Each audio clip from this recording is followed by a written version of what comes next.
Olá, irmãos. Vamos então para a nossa segunda aula do nosso curso de Introdução ao Antigo Testamento. Nós já consideramos a estrutura geral do Antigo Testamento e agora vamos voltar para as partes específicas. Na aula de hoje eu vou introduzir rapidamente o primeiro bloco, que é a lei. Lembra, são lei, profetas e escritos. E depois disso, gastar um tempo com vocês pensando sobre o livro de Gênesis. Vamos orar? Senhor Deus, obrigado por mais uma aula. Obrigado porque já podemos começar essa jornada e agora estamos avançando. E isso traga crescimento, maturidade, para a tua honra e glória que eu peço em nome de Jesus. Amém. Bem, irmãos, então vamos continuar aqui. Aqui apenas lembrando vocês, né, a Bíblia está dividida entre lei, profetas e escritos. É da lei que eu quero falar hoje, embora também se acrescente Gênesis ao grupo de livros da lei, né? A lei seria o estabelecimento da aliança e o prólogo da aliança seria Gênesis, mas coloca-se tudo aqui dentro, como você vai ver, tá bom? Vamos lá. Panorama geral, designação, né? Como é que se chamam esses 5 livros da Bíblia? Os judeus de fala hebraica vão chamar esses 5 livros da Bíblia de Torá ou de Lei, tá certo? Já os cristãos do fim do primeiro século vão chamar de Pentateuco. Tá? Pentateuco seriam 5 rolos. Lembra que os livros daquela época eram rolos de papel, né? Papel enrolado. Então, desde então ficou vigente essa designação e é a que nós usamos até hoje, né? Se chama de Pentateuco, mas não está errado chamar de lei ou de Torá, tá ok? Bom, autoria. Autoria, indiscutivelmente, é Moisés. Moisés recebe ah, esse reconhecimento, né, da Escritura. Eu coloquei algumas passagens aqui que afirmam isso e eu não vou gastar tempo abrindo, tal. Você pode abrir para conferir, ok? Que mais? O Pentateuco tem uma estrutura narrativa e eu quero mostrar ela para você aqui.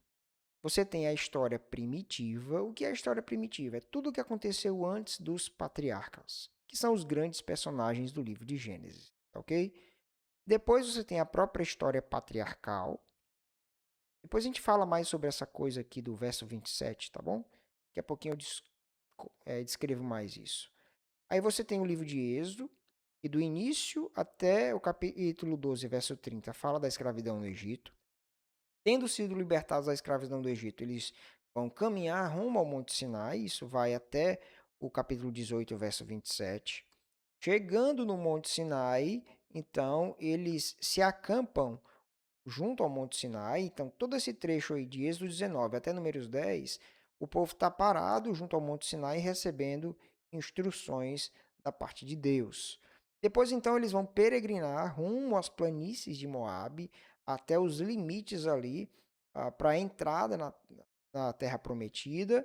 E aí, então, acampados em Moabe, você tem a partir de Números 22, e aí você tem toda a repetição da lei em Deuteronômio 34, coisas essas que nós vamos considerar no tempo próprio. Mas o esboço geral é esse. O que eu queria destacar aqui? Gênesis 1, você tem o Éden, esse Éden é perdido. O livro da lei termina com o povo ao pé da terra prometida. A terra que mana leite e mel. Seria, em certo sentido, um novo jardim do Éden. E aí lembra, o homem caiu, perdeu o jardim. Agora o homem está entrando na terra para ganhar um novo paraíso, digamos assim. Né? Não é a mesma coisa do Éden, mas aponta para isso. E aí, o que fez o homem sair do Éden foi a queda, foi a desobediência. Então, antes mesmo de entrar, chega o livro de Deuteronômio e repete: olha, vem cá, vou contar toda a lei de novo para vocês, né? Para quê? Para que vocês saibam como proceder. Porque se Adão perdeu a terra porque desobedeceu, vocês também podem perder por desobediência. Bem, avançando então, nós vamos agora para o livro de Gênesis. Vamos ver aqui o que é que o livro de Gênesis tem para nos ensinar. Eu não vou falar de capítulo por capítulo, porque ficaria muito grande a aula. A ideia é mostrar para vocês como vocês têm que ler os grandes blocos. Os capítulos são formados por grandes blocos e às vezes você só entende a coisa quando você entende o bloco inteiro. Uma passagem isolada, por si só, não vai te dar uma visão madura do que está acontecendo. Você precisa olhar isso à luz do todo. E é isso que eu vou fazer aqui nessas aulas: destacar o quadro geral, para que você leia as particularidades à luz desse quadro geral. Então, fique muito atento com esses insights que eu vou lançar aqui. Se você não está com a Bíblia aí, seria bom que você tivesse. Nós não vamos ler muitos versículos, mas era bom você pelo menos ir passando o olho junto comigo. Então, para o vídeo aí, abra a sua Bíblia, procura o livro de Gênesis, que não é tão difícil, tá bom? E aí vamos avançar aqui, tá bem? Bom, qual é a estrutura geral do livro de Gênesis? Você tem a história primitiva, eu já falei, e a história patriarcal. A história primitiva é a história que precede os patriarcas, e a história patriarcal é a que conta a vida dos patriarcas. Algo interessante de observar é que a história patriarcal não começa em Gênesis 12. Quando a gente olha para a Bíblia, poxa, agora vai começar a história de Abraão. Não, a história de Abraão começa em 11:27. Porque lá é contada a história da família dele. Então é por ali que começa a história patriarcal. Há uma discussão se a gente deveria, na verdade, começar a partir do verso 11, depois da Torre de Babel, mas acho que é uma discussão infrutífera, tá bom? O ponto é, você já começa pela genealogia. Inclusive, quando for estudar a Gênesis, talvez seria sadio não começar com estudar a história de Abraão, tá? Não começar com Gênesis 12, mas começar com Gênesis 11:27. Bom, eu já preguei em Êxodo. Quando eu preguei Gênesis 12 vinculado à parte genealógica de Abraão, tá bom? Qual é a data da história primitiva? Olha, dá até para encontrar data nos últimos personagens ali, talvez, né? Os descendentes de Abraão. Mas se você olhar para o livro como um todo, não dá para datar quando que o universo foi criado. Inclusive, você tem uma lista genealógica lá e eu não excluo a possibilidade de que nem todos foram colocados ali. Se você olhar para Mateus, você tem um registro seletivo genealógico. Fulano gerou ciclano, mas se você olhar em Gênesis ou em outra parte, você vai ter alguém lá no meio que ele omitiu. Porque a ideia não era listar todos. Então eu não creio que o universo tenha bilhões de anos, como defende-se na teoria evolucionista, mas eu não descarto que ela pode ter um pouco mais de tempo do que se imagina, porque deve ter algumas pessoas ali que não foram mencionadas. Então eu não acredito que nós temos a lista completa de todas as pessoas que viveram de Adão até chegar em Abraão. Então, eu acho que tem furos ali no meio, tá bom? É uma hipótese. Então, é difícil dizer quando esses acontecimentos de fato sucederam. Agora, pensando na história patriarcal, é diferente. A história patriarcal dá para datar ela como acontecimentos que aconteceram aí mais ou menos no início 2000 a.C., seria com Abraão, indo até 1750, tá bom? Aqui seria a história patriarcal, isso aqui é uma aproximação. O que eu tenho na história primitiva? Eu tenho um prólogo, né? Ou seja, uma abertura, que vai do capítulo 1, verso 1 até o capítulo 2, verso 3, que no caso é a criação do universo. Aí você tem o que? A necessidade da aliança. Presta atenção nisso aqui, que isso aqui é extremamente importante. Com Abraão, a aliança será estabelecida. Os eventos previamente narrados ressaltam a necessidade de uma aliança, de o homem entrar em uma aliança com Deus e viver na sua presença. A necessidade da aliança é isso. Então, toda essa parte leva para isso. Aí você tem a Toldot dos céus e da terra. Toldot é uma expressão hebraica que você vai encontrar várias vezes. Basta procurar o primeiro versículo de cada seçãozinha que eu vou lançar aqui. E aí começa assim, ó, estas são as gerações de, estas são as gerações de, tá bom? Você vai encontrar isso 10 vezes aí no livro de Gênesis. Então você tem a Toldot dos céus e da terra, que vai do capítulo 2, verso 4 até 4, 26.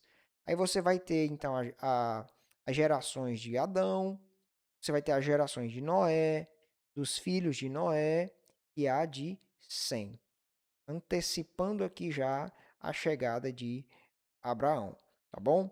O que que isso aqui mostra? Mostra um caminho rumo à necessidade do homem ter uma aliança com Deus. Porque você tem a queda do homem em pecado, é isso na Gênesis aqui dos céus e da terra, no tópico 1, e aí você tem uma decadência da humanidade, culminando na Torre de Babel e a descendência de pessoas perdidas. Aí então Deus vai chamar um patriarca, tá bom? Então, aqui você tem a necessidade da aliança. Conforme os capítulos avançam, vai crescendo aquele anseio por uma aliança com Deus, uma vida com Deus, porque os homens estão totalmente desorientados. E aí então vem o povo da aliança. Deus chama um povo, no meio daquele bando de gente perdida, Deus constrói um povo. Então, a necessidade da aliança cresceu até Gênesis 11, e agora Deus começa a fazer aliança com o povo. De todos os povos da terra, Deus chama um homem, Abraão, para fazer dele um grande povo. Tá bem? Aí você tem a geração de Terá, você tem a de Ismael, a de Isaac, a de Esaú e a de Jacó, que vai culminar ali no fim de Gênesis. Então, essa é a grande forma de dividir. O que eu quero que fique claro aqui? O prólogo, a necessidade da aliança, porque a humanidade está decaindo, e aí Deus chama um povo, faz seu. Porque se não fosse Deus chamando Abraão, estaríamos perdidos, né? Porque homem nenhum buscaria a presença do Senhor por conta própria. Bem, a partir dessa perspectiva, então, veja a citação aqui abaixo. John Walton diz: a aliança é a base da teologia e da identidade israelitas. Portanto, sua história é de suma importância, ou seja, o tópico da aliança é importante. Como é que você tem que ler Gênesis a partir do capítulo 2 até o capítulo número 11? Quanto o homem precisava da intervenção divina entrando em aliança com ele. A aliança era uma marca israelita, eles viviam sob essa perspectiva. Então, eles tanto se orgulhavam de ser um povo do pacto, história essa que é contada a partir da história de Abraão, mas também o quanto essa aliança era necessária. Isso se aprende quando? Lendo a primeira parte, até o capítulo de número 11.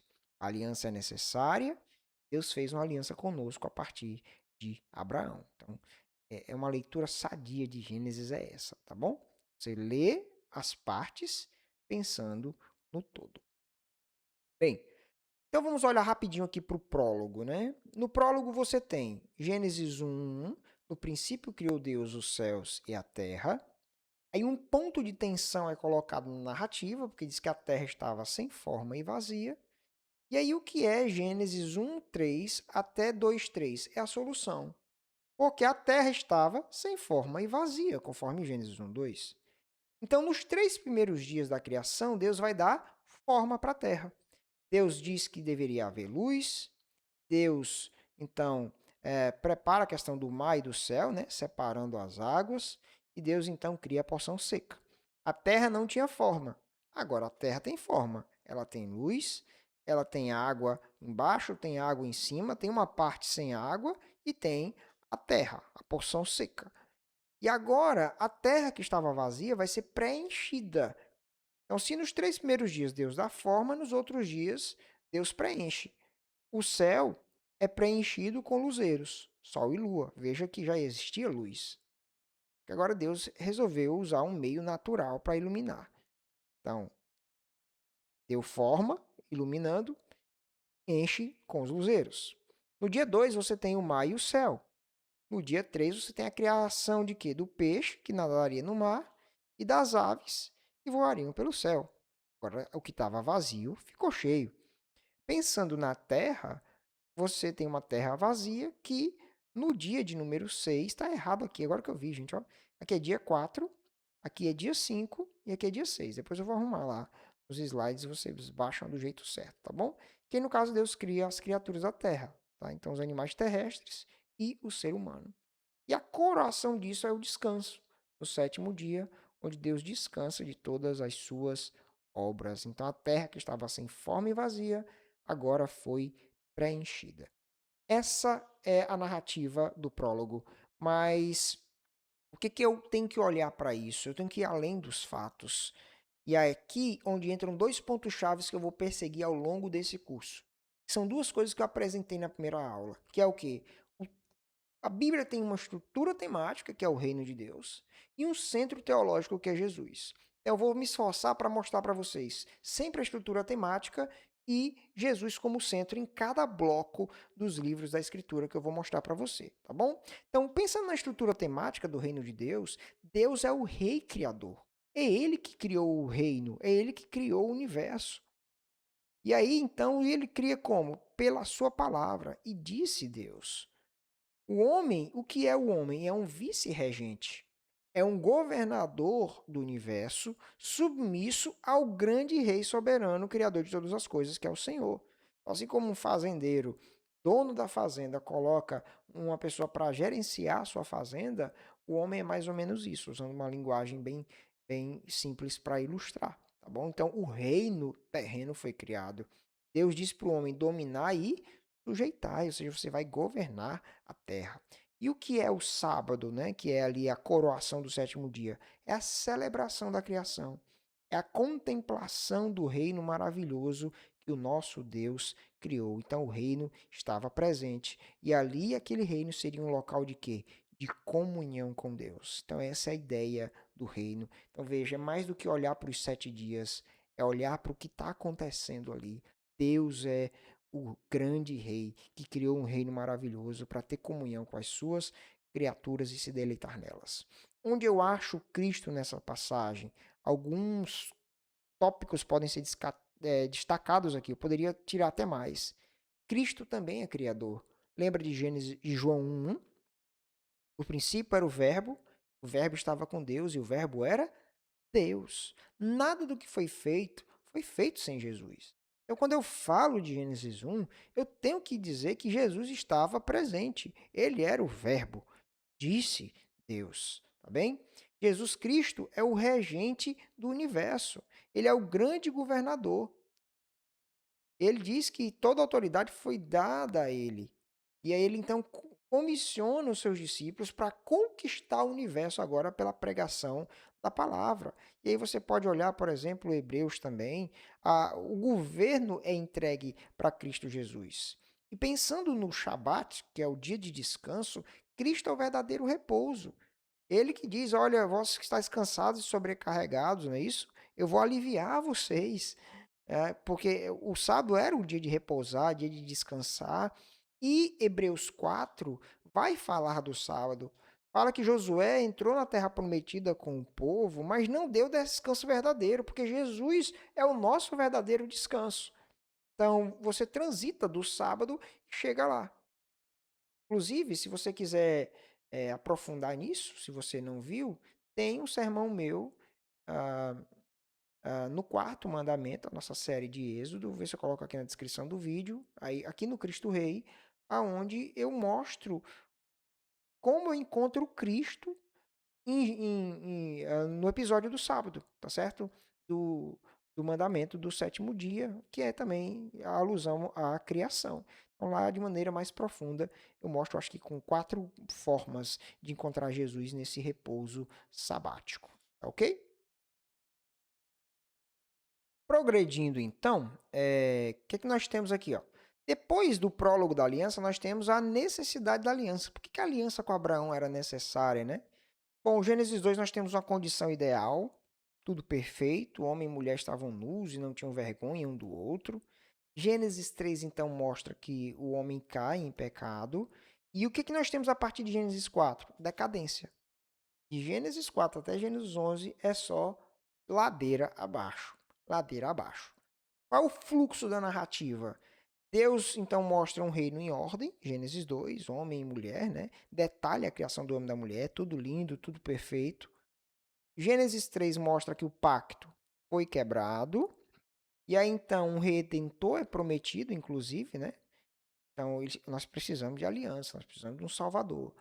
Então uma inimizade entre dois povos é iniciada e a inimizade é ilustrada, né? Então Deus ilustra a inimizade entre a descendência da mulher e da serpente em Gênesis 4. Inclusive tem um sermão também em Gênesis 4. Ah, você já deve ter ouvido. Enfim, se quiser estudar melhor depois, eu mostro como que essa a inimizade faz parte de todo o fluxo narrativo da escritura. São dois grandes povos antagônicos, certo? Que existem na Terra, o povo de Deus e o povo das trevas. E aí você tem então a decadência da humanidade, o povo estava pervertido, Gênesis 6. Você tem a purificação da terra, que é a o texto do dilúvio. Todo o texto do dilúvio é a purificação da terra. De uma maneira ampla, é isso. Tá certo? Qual é a nota aqui? O problema não foi resolvido. Porque Deus, logo depois de limpar a terra, Deus destaca que o coração do homem era ruim. Basta ler Gênesis 8. Então Deus sabia que não estava resolvendo o problema. Ele jogou uma água ali para dar uma acalmada na coisa, mas na verdade o homem é pervertido e se viessem 30 dilúvios, o pecado não seria tirado da terra, porque todo homem é pecador. Você olha, é que o pecado vai brotar novamente. E aí Noé, o homem de Deus, planta uma vinha, se embebeda, fica nu, né? Passa vergonha. Ou seja, o pecado não foi apagado lá no texto, na narrativa do dilúvio. A gente fala sobre isso daqui a pouco, certo? E aí a decadência é retomada com o povo orgulhoso querendo tornar o seu nome célebre, e é o ápice ali na Torre de Babel. Ah, pastor, você está passando muito rápido. Sim, porque espera se você conheça a narrativa. Aqui a ideia é mostrar o geral. Eu acho que o que importa, né, num curso como esse é isso aqui que eu vou fazer agora, né? Mostrar a estrutura temática e o centro teológico. É isso que a simples leitura às vezes não nos permite ter. Então vamos pensar no reino de Deus nessa parte aqui da necessidade da aliança, né? Gênesis 2, indo até Gênesis 11. O reino foi ameaçado por causa da entrada no pecado. A serpente é um reino parasita tentando entrar no reino de Deus. O parasita é o organismo que precisa de outro para subsistir, né? Então, o diabo que caiu, que se rebelou contra o Senhor, agora tenta fazer seu reino aqui na terra. Então, o reino agora está sob ameaça. O homem cede à tentação da serpente, ele se rebela contra Deus, porque agora ele deseja ser igual a Deus. Então, agora que o pecado entrou no mundo, dois reinos existem na terra, era apenas um reino, agora são dois reinos, dois reinos antagônicos, um povo que serve a Deus e o povo que se opõe ao amor a Deus e o serviço ao Senhor. Esse reino parasita se expande, é a propagação do pecado de Gênesis 6, e aí então vem o juízo régio. O que é a narrativa do dilúvio? É Deus exercendo juízo sobre os seus opositores. Quando eu preguei no episódio do dilúvio, eu fiz um sermão gigantesco, preguei mais de 100 versículos sobre o dilúvio. Por quê? Por uma questão muito simples. A grande lição do dilúvio é exatamente essa. Deus julga. Deus é o rei que julga os impenitentes. O que é o dilúvio? É um juízo parcial. O próprio Cristo fala sobre isso. Ele vai falar do juízo do último dia e compara com o que havia no tempo de Noé. Então, por mais que você possa tirar mais lições dessa grande narrativa do dilúvio, esse é o ponto central. Você pode contar numa só aula para o seu filho toda a história do dilúvio. Porque ele tem essa grande lição. Deus é o juiz que julga os pecados. Ele julgou naquele dia e aqueles que não viverem no temor do Senhor serão julgados também. É isso que você tem que passar na sua casa, no seu lar, na sua leitura, e além do evento, entender o que ele tem para ensinar, tá bom? E aí então você tem a Torre de Babel, que é uma ameaça ao reino, né? Que é um povo tentando glorificar a si mesmo. E aí o povo se une para pecar e Deus então pune eles com confusão de línguas e dispersão. E aí então Jesus, o nosso centro teológico, vai defender o reino e restaurar o reino. Jesus Cristo é aquele que derrota Satanás. Ele não caiu em pecado como Adão caiu. Se Jesus cedesse às tentações de Satanás, ele seria mais um dentre outros. Mas Jesus foi diferente, ele não caiu. Você olha para todos os personagens da Bíblia, todos pecaram, todos caíram, todos fracassaram em alguma coisa. Jesus não. Jesus então é o vencedor, né? Por causa de Jesus, as portas do inferno não prevalecem contra a igreja e ele é o que traz o juízo final.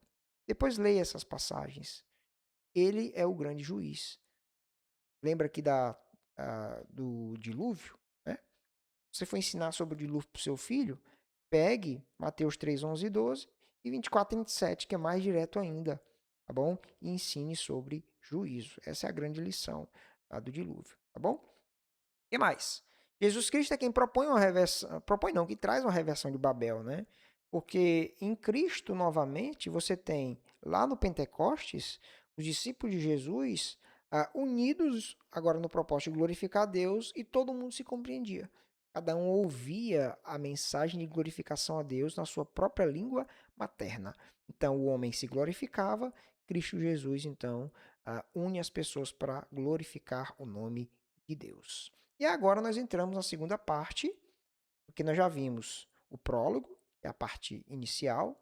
Aí a primeira parte mesmo é a necessidade da aliança. E agora chega a história do povo da aliança. Então vamos ver o que a gente tem aqui sobre o povo da aliança, né? Qual é o fluxo da narrativa? Primeiro você tem a história de Abraão, começando ali em 11:27, indo até 25:11. Você tem a origem de Abraão, no fim do capítulo 11. Você tem Deus chamando ele e fazendo uma promessa. Essa promessa consiste em quê? Deus promete um reino para ele, que é uma terra e descendência, né? Ou seja, corrigindo minha fala. O reino, né, se manifesta como? Na conquista de uma terra e ganhando uma descendência para morar nessa terra. Um reino que vai servir ao Senhor, né? E aí, na vida de Abraão, você tem vários temas entrelaçados. Eu vou lançar eles aqui, tá bom? Mas aí eu explico um pouco melhor quando for falar sobre a estrutura temática, tá bem? Você tem um homem com a fé imperfeita, porque Deus fez uma promessa para ele, mas ele mente para se proteger, né? Ele fez isso duas vezes, ele mente, uma delas está em Gênesis 12. Tem aí Gênesis 16, que é aquela negociação lá para que ele deitasse com a sua serva, sendo que Deus tinha prometido. Então, Abraão era um homem de fé, mas nem sempre ele foi fiel. Fala sobre isso daqui a pouco. Mas você tem também aqui a fidelidade divina, preservando ele, cuidando dele, abençoando, fazendo com que os povos o temessem. Você tem o estabelecimento, então, do selo pactual, que é a circuncisão. Você tem a fé dele sendo provada. Então, são vários temas que tem por aí. Não vou falar de um por um, mas eu vou falar da grande lição disso daqui a pouco, tá certo? O reino. Como é que o reino tomaria forma? Olhando para a vida de Abraão, nós vemos que o reino viria pela posse da terra, e um texto interessantíssimo é Gênesis 23, que a gente olha para o texto de Gênesis 23 e pergunta: o que eu vou ensinar numa narrativa dessa? E o ponto é que, porque era muito importante para Abraão sepultar sua esposa no lugar que seria seu? Porque ali era a terra prometida. Até aquele momento ele não tinha direito na terra. Ele estava na terra como forasteiro, mas não era proprietário da terra. E a primeira parte da terra que ele tem como posse, é conhecida diante da sociedade, é a terra onde ele sepultou a sua mulher. Então, ou seja, a ideia é o que? A terra prometida é onde o reino de Deus se manifestaria na vida do povo. A terra era importante para ele, tá bom? Então, por isso a terra é um tema tão valoroso para o povo aqui no Pentateuco, né? Deus prometeu a terra. Você então, nessa terra prometida, você teria então a manifestação de uma descendência abençoada. Então, o reino de Deus se manifestaria num local físico por meio de uma descendência, tá bom? Onde Jesus entra na história? Jesus é o grande descendente. Deus disse para Abraão que na descendência dele seriam benditos todos os povos da terra. E aí, Gálatas vai nos dizer que o grande instrumento de bênção seria Jesus Cristo. Toda a descendência de Abraão foi uma bênção para a terra, eles testemunhavam de Deus, mas a grande bênção veio com o nosso Senhor Jesus Cristo. A terra então seria possuída, mas em Cristo a terra não seria mais uma questão física, ou seja, ser proprietário de um local, mas sim conquistar o coração dos homens pela pregação do Evangelho. Então, se o povo conquistou a terra prometida lutando por ela, agora o reino de Deus se manifesta conquistando a terra como? Conquistando pessoas para se prostrar perante Cristo Jesus. Então, Jesus Cristo dá essa remodelada na visão da terra, ok? E a circuncisão foi estabelecida com Abraão, um ato físico mandado por Deus, mas o próprio texto vai dizer lá em Romanos que a verdadeira circuncisão não é essa da carne, mas é aquela que acontece onde? No coração. E o coração é circuncidado por causa de Jesus Cristo, nosso Senhor, tá bom? Então Jesus Cristo remodela aquilo que é visto na vida de Abraão. Remodela a ideia de descendência, de posse da terra e de circuncisão. Bem, à luz disso, uma reflexão interessante na leitura da vida de Abraão é a seguinte: olha a pergunta que eu estou fazendo. Como interpretar os erros de Abraão? Como olhar para a história de Abraão, um homem que errou tanto? O que, é que eu vou ensinar para o meu filho? Ou eu mesmo, o que, é que eu vou entender com essa história esquisita, com esse tanto de erros que eu tenho de Abraão na Bíblia? O homem, o pai da fé. É isso? Hamilton diz assim, ó. O silêncio de Deus implica sua aprovação, ou seja, será que pelo fato de que Gênesis narra os erros de Abraão, mas não reprova ele, quer dizer que Deus concorda? Olha o que ele diz. A história não procura tecer comentários sobre o comportamento de Abraão. Por mais desprezível que seja, mas ilustra a providência divina. Ou seja, Deus abençoou Abraão apesar dos erros dele. Essa é a grande lição. Diante de uma passagem dessa, o que você tem que mostrar para a sua classe? O que faz as coisas dar certo e irem para frente não é a perfeição de Abraão. Então nós erramos, nós pecamos, nós temos que vigiar, temos que saber que Deus nos disciplina por causa do nosso erro, mas não é o nosso erro que impede o progresso da obra do Senhor. Porque se fosse assim, a obra não avançaria nunca. Abraão foi um sucesso. Por quê? Porque Deus esteve com ele, não porque ele merecia. Bom, isso vale para os erros dos filhos dele, vale para os erros de Davi, né? Que cometeu um pecado terrível. Então, é, é essa a ênfase que você tem que estar. A gente fica indignado, né? As pessoas perguntam, por que Deus abençoou um homem desse? É por graça e misericórdia. Hamilton também diz, embora momentaneamente desviado pelos lapsos descritos na sessão anterior, né, que ele está no livro, né? Deve-se dar crédito a Abraão pelo fato de ele se sobrepor a essas experiências negativas. O que ele quer dizer? Olhe para a vida toda de Abraão. Perfeito ele não é, mas ele é um homem de Deus. É um homem que confiou. É um homem que dependeu do Senhor. Ou seja, você não pode pegar a história positiva e endeusar a pessoa. Mas também não pode diminuir demais. É mostrar, tá vendo? Olha a graça de Deus na vida desse homem. Ele errou muito, mas acertou muito também. E não é assim que nós somos. O crente erra, o crente acerta. A glória é de Deus. A culpa é nossa. Mas a obra de Deus avança apesar dessas coisas. Bom, o que mais que ele diz aqui, ó? Tais episódios foram contratempos e interrupções momentâneas do plano de Deus para sua vida. Talvez não seja incidental que, ao falar de fé, quase todos os personagens reunidos pelo autor de Hebreus 11 tenham em alguma época em suas vidas cometido algum grande erro. Ou seja, olhe para o quadro da fé. Quem não errou daqueles grandes homens? Quem não duvidou em algum momento? Certo? Então, a Bíblia mostra a imperfeição da gente exatamente não para. Como é que eu posso dizer? Não porque aprova isso, mas mostrar que se não for Deus e sua graça, está todo mundo perdido. Avante então. Nós temos aqui então agora a história de Isaac e Jacó. A gente considera junto Isaac e Jacó porque Isaac transita ali para Jacó, né? Jacó acaba tendo uma proeminência. A gente nem sabe exatamente onde termina a história de Isaac e começa a de Jacó. São episódios bem entrelaçados, né? Então, o que a gente tem? O avanço do reino. O que é a descendência de Abraão?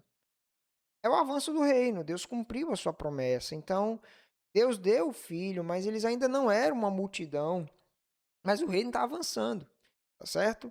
E aí, olhando para a história de Isaac e Jacó, nós vemos que o reino vai depender de algumas coisas. Primeiro, da providência divina.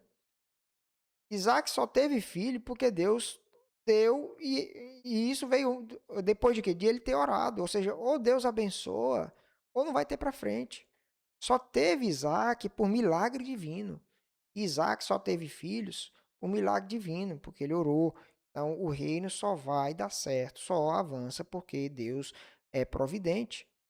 E aí você vê a eleição, ou seja, o Deus então escolhendo Jacó sem mérito algum, antes mesmo de nascer, mostra que o reino não depende de merecimento, é Deus que escolhe. Então o reino avança pela provisão divina, o reino avança por meio de pessoas que foram eleitas e não por meio de pessoas que merecem. A despeito das fraquezas dessas pessoas, você olha para Isaac, Isaac também tem fraquezas. Isaac, na terra dos filisteus, lá em Gênesis 26, vai cometer o mesmo erro que o seu pai, vai mentir, dizendo que a sua mulher era sua irmã, para se proteger. Então o reino avança apesar dos erros dele. E aí você tem aqui a história de Jacó. O que é Gênesis 28 até o 32? É Deus tratando o pecador Jacó, um homem mentiroso, enganador.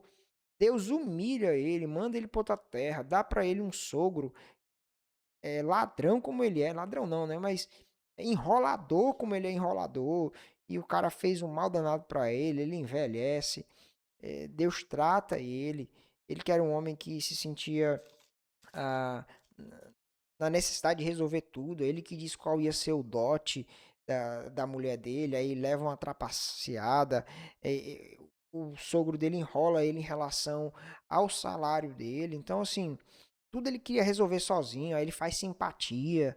Não é que Deus aprova, aquela simpatia que eu falo é que ele descascou lá as varas, enfim. O ponto todo é, Deus está tratando Jacó. E esse Jacó que fica esse tempo inteiro tentando resolver, fazendo as coisas dar certo, do seu próprio jeito, tentando herdar a primogenitura, depois querendo conquistar a mulher, depois fazendo os animais prosperar. Deus então está tratando ele. Por quê? Porque a vida dele vai ser transformada. E quando ele está voltando para a terra prometida, Deus vai mostrar que aquela postura autossuficiente dele não vai dar certo. Porque ele se encontra com o anjo do Senhor, ele luta contra o anjo do Senhor e ele perde, certo? Ele prevaleceu, como diz o texto, no sentido de que ele agarrou o anjo, já não podendo mais lutar e pede ajuda. É o que Oséias vai testemunhar. A vitória de Jacó em relação ao Senhor foi o quê? De ter se humilhado e dizer, Senhor, me ajuda. Ele suplica ajuda. É isso que Osés vai dizer. Então, o Jacó autossuficiente foi tratado. Basta ler os capítulos de 28 a 32. O que você tem que ler nesses capítulos? Deus está tratando Jacó. Deus está tratando Jacó. E o tratamento final é quando ele encontra com Deus no retorno para a terra prometida, quando ele entende que está a ponto de morrer na mão do irmão dele, e ele, Senhor, me ajuda, me abençoe, porque senão eu estarei perdido. Então Deus trabalhou, Deus escolheu, basta ler 25, 22, 23, Deus preparou aquele pecador. É isso que Deus faz. É a forma de você ler. Deus trata o seu povo. Trabalha o nosso coração. Nos escolhe como pessoas más, como pessoas ruins, mas trabalha e transforma completamente a nossa. Bem? Os episódios de 33 a 36 mostram um Jacó diferente. É um homem que mais humilde, mais que ouve e tudo mais. Essa é a ideia geral. Como que o reino de Deus se manifesta na vida desses homens? Primeiro, o reino só avança pela provisão divina, já destaquei isso. O reino é composto por pecadores eleitos e transformados. Olhe para Jacó, ele foi eleito sem merecer, né? E ele foi transformado por Deus. O reino é isso. Onde Jesus está nessas passagens? Cristo é o verdadeiro filho da promessa. Isaac era o filho prometido. Jesus Cristo era o filho prometido. E ele veio. Isaac foi ser entregue como sacrifício. Deus não deixou e mandou um substituto. Jesus Cristo é o filho da promessa. Só que no caso de Jesus, não teve como correr. Ele morreu. Morreu para expiar os nossos pecados. Abraão não pouparia seu filho. Mas por que, que o filho de Abraão foi poupado? Por que, que Isaac foi poupado? Porque o filho querido de Deus, Jesus Cristo, não foi poupado. Os animais sacrificados no Antigo Testamento apontavam para a morte substitutiva. O animal estava morrendo a morte que o ser humano deveria morrer. Isaac deveria morrer, é um pecador. Mas aí Deus proporciona um animal para morrer no lugar dele. Jesus Cristo é aquele que morre em nosso local. Então Deus não poupou Jesus. Tá certo? Jesus é o verdadeiro Israel. Jacó teve seu nome mudado para Israel. Dele veio um grande povo, o povo de Israel, que deveria testemunhar de Deus. E a história vai mostrar que esse povo falhou várias vezes. Então você olha para os evangelhos, Cristo é constantemente associado com Israel, com o povo de Israel. Porque ele é o verdadeiro filho obediente de Deus. Jesus diz: Eis o meu filho amado, em quem me comprazo a ele ouvir. Bem? E Cristo é a ponte, né? Jacó tem ali uma visão, quando estava fugindo ah, do seu irmão, Deus aparece e tem uma ponte. E João vai dizer que Cristo Jesus é essa escada, né? Que liga o homem a Deus, que dá acesso ao céu. Jesus diz que eles veriam os anjos subindo e descendo sobre ele. Então, ele é o ponto de contato com Deus. É a única forma que o homem tem de se aproximar do Senhor. Jacó, por misericórdia de Deus, viu, né, Deus, o acesso ao Senhor. E nós só temos acesso a Deus por causa de nosso Senhor e Salvador Jesus Cristo. Por fim, pessoal, nós temos aqui a história de José, né? Qual é o fluxo narrativo da história de José? José, então, eu posso dividir a história dele, né, como eventos pré-redentivos, ou seja, porque José é um instrumento de salvação. O José fez salvar a sua família, né? Ele não é o Salvador como um Cristo, mas ele aponta para Cristo nisso. Então, os eventos que precederam a sua chegada no governo do Egito são esse processo de Deus para que ele então fosse usado. Então, ele é vendido como escravo, Gênesis 37. Você tem uma pausa na narrativa para contar a história de um dos seus irmãos, que era Judá, a ideia de Judá e Tamar. Por que Gênesis 38 é interessante? É porque esse pecado de Judá em Gênesis 38, com a sua nora, abre a porta para um Judá diferente, mais maduro. Você vai ver isso no resto da leitura. Judá é muito importante, é dele que vai vir o Cristo. Então Deus vai trabalhando esse homem. Ele que sugeriu vender seu irmão, né, José, e aí agora depois ele que vai tomar a frente, a liderança. Então a gente vai ver um homem diferente ali. E você tem então a preparação de José, né?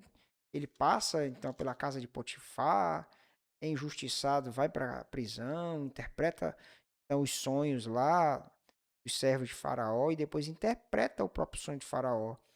Isso aí é o que? Deus está preparando a história para o grande evento, que é o quê? Que é quando ele interpreta o sonho de Faraó e se torna governador do Egito. Porque esse é o que vai fazer com que ele depois seja aquele que vai sustentar a sua família. E a sua família, então, se aproxima dele por causa da fome no Egito. E aí começa, então, todo o processo de tratamento dos seus irmãos. Eu coloquei aqui do 41, mas aqui é a partir do 42, tá bom? Vou arrumar. Os irmãos de José descem ao Egito. E aí o que a gente lê essa narrativa de José enganando seus irmãos, fingindo que não os conhece, fazendo eles voltar em casa, voltar depois. O que é interessante ali? É que você vê os irmãos dele reconhecendo o seu erro, reconhecendo o seu pecado de ter feito o que fizeram com José.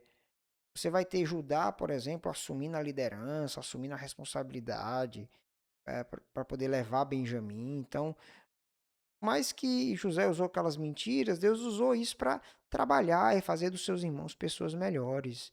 Então veja, o Deus que salva é o Deus que não só escolhe, mas trabalha para o seu povo melhorar, né? E então José é o grande salvador da sua família, né? Porque são libertos então do risco de morrer de fome. Você vai ver isso a partir do capítulo de número 35, né? Porque ele se dá a conhecer aos irmãos, leva a sua família para lá, apresenta seu pai para Faraó. E é aqui a seção que eu chamo de olho no futuro, do 48 ao 50. Porque você tem Jacó adoecendo, ele abençoa José e coloca seus dois filhos como sendo da sua linhagem, para fazer parte das famosas 12 tribos de Israel. Então veja que ele já está aqui pensando no futuro da família dele.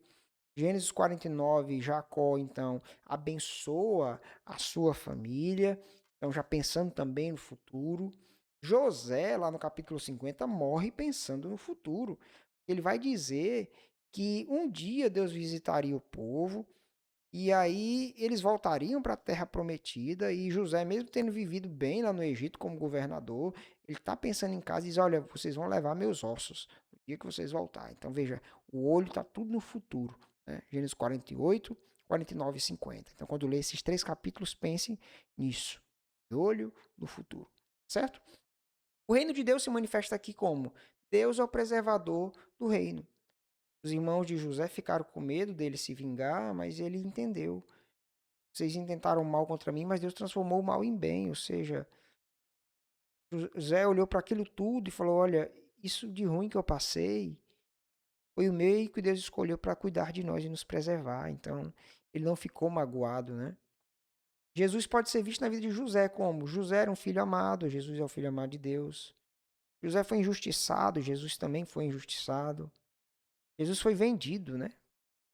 Judas vendeu ele por moedas de prata. José então sai da humilhação para a exaltação.